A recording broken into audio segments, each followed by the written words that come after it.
लाडकी बहीण योजनेच्या फॉर्मवर आता आमदार देवेंद्र भुयार यांचा फोटो लावण्यात आलाय। त्यामुळे आता भुयार यांच्या अडचणी वाढण्याची शक्यता आहे। अंगणवाडी सेविकांच्या हस्ते या फॉर्म्सचं वाटप करण्यात आलंय।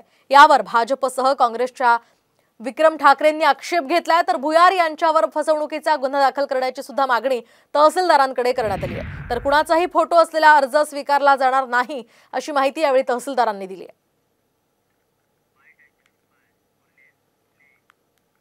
महाराष्ट्र शासनाने जे पोर्टलवर फॉर्म टाकलेले आहे तेच फॉर्म त्या ठिकाणी भरावे आणि तेच फॉर्म त्या ठिकाणी वैध त्या ठिकाणी राहतील। त्यांनी सुद्धा एक पत्रक आणि एक व्हिडिओच्या माध्यमातून त्या ठिकाणी काढलेलं आहे आणि हे आमदार महोदय सतत या आमच्या मोर्शी मतदारसंघातल्या लोकांना जे नेहमी सतत मूर्ख बनवायचा प्रयत्न करत आहेत, तर त्यांनी आता ज्या आमच्या मतदारसंघातल्या ज्या माता भगिनी आहे त्यांना सुद्धा त्या ठिकाणी सोडलेलं नाही आहे।